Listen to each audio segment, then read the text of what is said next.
Chers amis, bonjour. Je suis contente parce que j'ai une bonne semaine là, j'ai une super pêche et puis je viens de voir un petit hélicoptère passer au-dessus de ma tête. Donc à chaque fois que je vois un hélicoptère, je leur fais coucou et du coup il tourne au-dessus de la maison plusieurs fois et il est parti là. Donc j'ai plus les pales de l'hélicoptère pour me déranger pour travailler. C'est bien. Alors ce matin, je vais vous parler du Front National parce que là avec le 1er mai. L'émission On n'est pas couché samedi soir, plus le 1er mai, on commence vraiment à avoir de la matière, là, il se passe des choses. Hein. Alors, on en était, je vous le rappelle, à la rupture entre Marine Le Pen et Jean-Marie Le Pen, le père. Bon.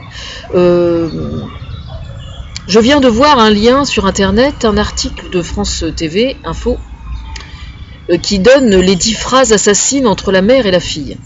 Entre le père et la fille, pardon. Et c'est assez, il y a pas mal de banalités, des choses qu'on a entendues, quoi. Mais il y a d'autres, il y a certaines paroles qui sont assez intéressantes. En fait, j'ai plein de choses à dire et j'ai peur d'en oublier, pour être tout à fait franche. Alors déjà, Marine Le Pen a dit, j'empêcherai qui que ce soit de nuire au Front National. Alors que les choses soient bien claires. Hein.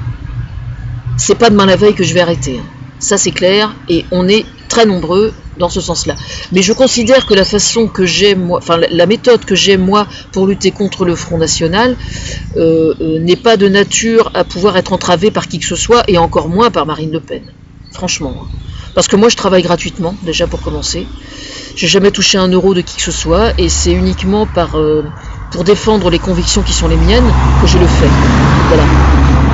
Je dis et je redis que le Front National est un parti extrêmement dangereux parce que il propose une solution aux Français qui est extrêmement dangereuse. Alors Marine Le Pen s'est donné un mal de chien pour faire croire que le Front National était un parti fréquentable.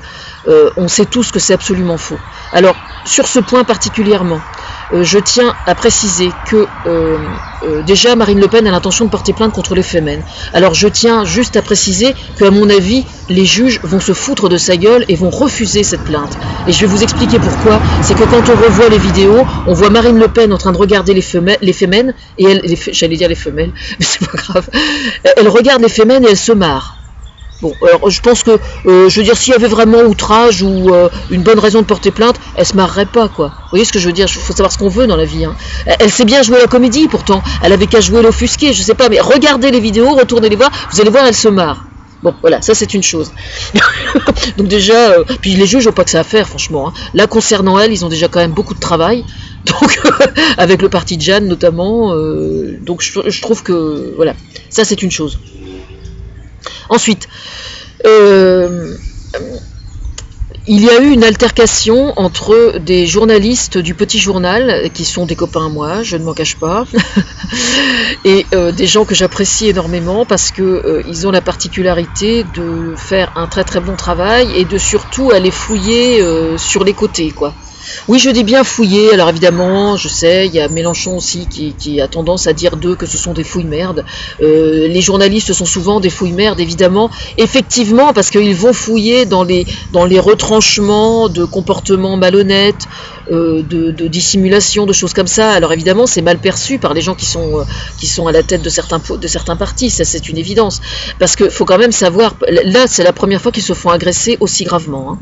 Voilà, donc ils ont l'intention de porter plainte, je crois, et je pense qu'il est souhaitable qu'ils portent plainte. Moi je leur recommande de porter plainte, parce que là ils sont allés vraiment... Alors c'est Gollnisch en fait qui a décidé de porter plainte. Alors c'est extrêmement grave parce que... Alors il y a monsieur Cambadélis qui a fait une déclaration ce matin, là je viens de voir, en expliquant que ce qui s'était passé au sein du FN, là pendant le jour du 1er mai, était un condensé de ce que ça pourrait donner s'ils étaient au pouvoir, et il a parfaitement raison.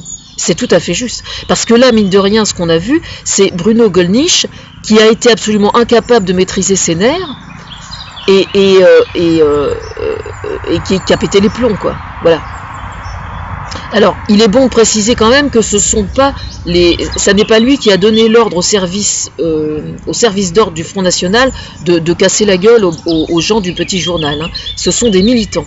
Au contraire, justement, comment dire, le service de sécurité du Front National a essayé de museler Gollnisch et de lui faire comprendre qu'il déconnait. Et effectivement, il déconne complètement. Mais ce qui est grave, c'est que Gollnisch, il a quand même un rôle très important au sein du Front National. Donc c'est quand même extrêmement interpellant comme anecdote, entre guillemets. Alors je tiens juste à préciser que le petit journal en question, la perche faisait 2 ou 3 mètres de long, et il ne faisait que recueillir ce qui se passait autour de la manifestation. Il faisait absolument rien de criminel. Je veux dire, c'est absolument normal de la part... D'ailleurs, je recommande à n'importe quel journaliste d'en faire autant pour n'importe quel meeting politique, tout parti confondu. Laisser traîner les micros à des endroits, dans une salle où il y a un meeting, c'est juste une chose parfaitement naturelle. C'est quand même pas notre faute à nous si on entend...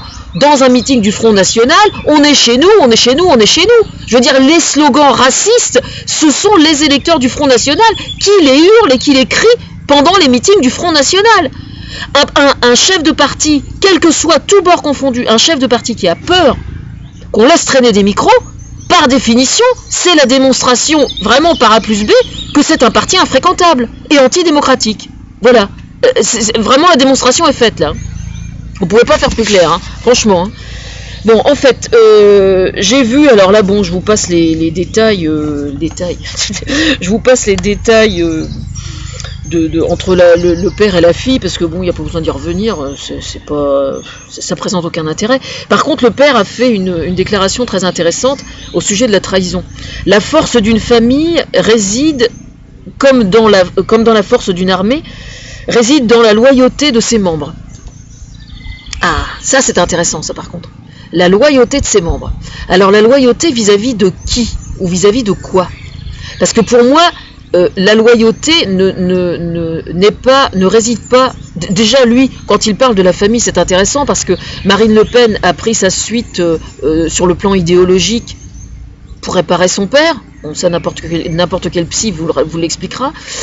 Mais par contre, il y a une autre fille Le Pen, il y a une autre fille Le Pen, figurez-vous, qui est complètement en opposition par rapport à son père. Alors, je sais pas du tout, elle a peut-être la même idéologie sur le plan politique, et puis simplement, elle a décidé de pas faire carrière. Hein, je veux dire, je porte aucun jugement là-dessus. Mais je veux dire, la loyauté d'un clan au sein d'une famille. Alors, dans la famille, sur le plan, comment dire, traditionnel de la famille, il y a certains enfants qui ont droit à qui on déroule le tapis rouge, Marine et puis Marion, et puis les autres, on n'entend plus parler, quoi. Je veux dire, c'est bien la preuve que c'est complètement bidon, voilà. Et par contre, moi je considère que la loyauté, c'est plutôt relativement à certaines valeurs. Ça c'est important, oui, effectivement. Voilà. Alors, en fait, ce qui me semble assez étrange, c'est que ce matin, comment dire, moi, la position, la façon que j'avais d'observer ce qui se passe entre le père et la fille, c'était dans l'hypothèse où Marine Le Pen et le Front National prendraient réellement ses distances sur le plan idéologique, relativement au comportement, etc., etc. Or, qu'est-ce qu'on voit? On se rend compte, enfin on le savait déjà, par le livre qui est sorti justement, qui est cité dans On n'est pas couché samedi soir, que dans la pratique, les villes qui sont dirigées par le Front National, et puis là on l'a vu avec le discours de Marine Le Pen et l'attitude de Bruno Gollnisch, on se rend compte que tout le monde est encore parfaitement loyal par rapport aux valeurs de Jean-Marie Le Pen. Donc du coup j'en arrive à me demander si Marine Le Pen ne serait pas en train de commettre une erreur en rejetant son père, puisque de toute évidence, il fonctionne toujours selon les mêmes valeurs. Donc ça, c'est extrêmement interpellant. Revirement. Pour moi, c'est un revirement, ce qui est en train de se passer là. Moi, je lui recommande maintenant de redérouler le tapis rouge à Jean-Marie Le Pen. Franchement. Oui, je suis désolée, mais je vois pas très bien comment on peut faire autrement, parce que franchement, là, le Front National tel qu'il est barré, je suis pas très optimiste. Hein. Alors en fait, en face du Front National, il faut savoir qu'il y a tout simplement des institutions en France qui fonctionnent, et les institutions, comme la justice, vont se charger de s'opposer au Front National en bonne et due forme. Voilà. Donc il ne s'agit pas de moi en particulier. Moi je veille sur les Français, moi. Voilà. Tous les dangers, Ça m'arrive de travailler sur des choses qui n'ont rien à voir avec aucun parti, par exemple. Hein. Ça m'arrive très fréquemment. Moi, je veille sur les Français. Voilà. Et si c'est le Front National qui représente un danger, eh bien, je me bats contre le Front National. Voilà. Le jour où le Front National ne représentera plus un danger pour les Français, je changerai de cheval de bataille, c'est possible. C'est pas demain la veille, à mon avis, mais bon. Où elle est ma petite croix? Où elle est ma petite croix? Ah, ma petite croix. Où est-ce qu'elle... Ah, voilà, ma petite croix.